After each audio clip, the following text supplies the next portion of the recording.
School timing तो जो right to information act है, जो प्रावधान है, उसी को लागू होना। 10 से 4 होगी। दोस्तों नमस्कार, मैं हूं संजीत कुमार और आपने देखना शुरू कर दिया है ज्ञान असली।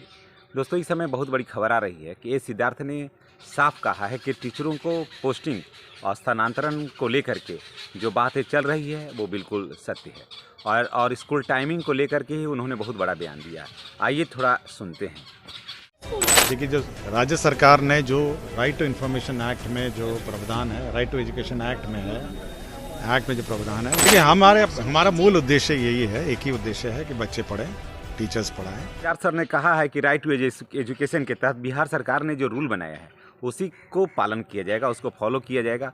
और जहाँ तक स्थानांतरण और पोस्टिंग की बात है कि शिक्षकों को अपने पास के ब्लॉक में या अपने ही ब्लॉक में रखने का प्रावधान चल रहा है, रखने की जो बातें चल रही है ये बिल्कुल सत्य है। कारण कि सरकार ये चाहती है कि विद्यालय में पढ़ाई हो, विद्यालय में पढ़ाई हो।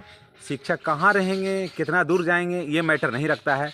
ये नहीं कि पढ़ाई में बहुत ज़्यादा सुधार हो जाएगा और शिक्षकों को घर से 50 किलोमीटर और 100 किलोमीटर दूर भेज दिया जाए, ये ज़रूरी नहीं है। कमेटी की रिपोर्ट ऑलमोस्ट फाइनलाइज्ड है।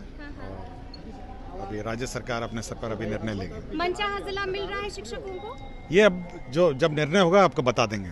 तो किन बिंदुओं पर चर्चा हुई है अब तक? देखिए, जो विकलांग हैं और जो बीमार हैं, महिलाएं हैं, उनकी जो समस्याएं हैं उस पर विचार कर रही है सरकार, अपना जल्द निर्णय लेगी। स्कूल टाइमिंग को लेकर क्या है? स्कूल टाइमिंग तो जो राइट टू इन्फॉर्मेशन एक्ट है, जो प्रावधान है, उसी को लागू हम लोग। 10 से 4 होगी स्कूल टाइमिंग।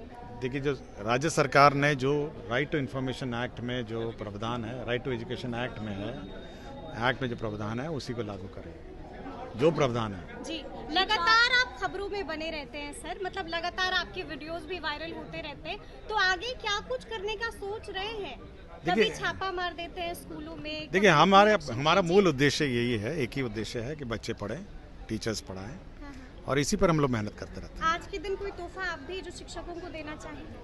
तोहफा क्या है, हम लोग सभी को बधाई देता हूँ और सभी को आदर। और ये सरकार की मंशा भी नहीं है। सरकार सिर्फ ये चाहती है कि शिक्षकों को ऐसे जगह रखा जाए जिसमें शिक्षकों को आने जाने में सहूलियत हो और विद्यालयों में पढ़ाई हो, और उन्होंने साफ कहा है कि इसमें सुधार हुआ है, गुणात्मक सुधार हुआ है।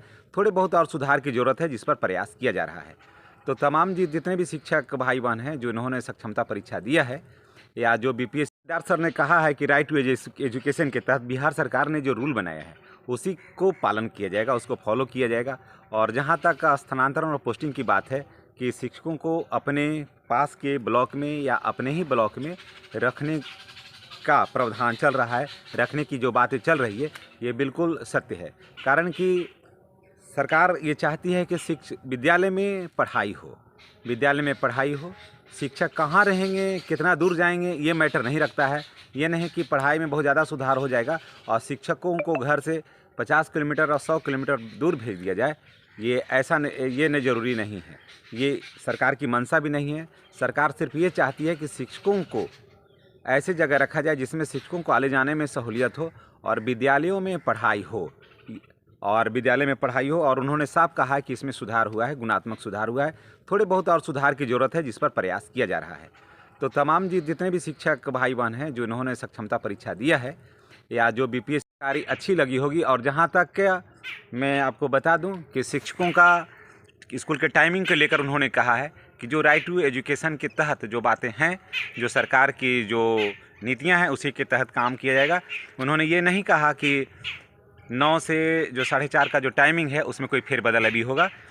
उन्होंने ये कहा कि जो सरकार की जो नीति है उसी को फॉलो किया जाएगा और उसके बाद कोई ठोस निर्णय लिया जाएगा। इन्हीं बातों के साथ हम आपसे विदा लेते हैं।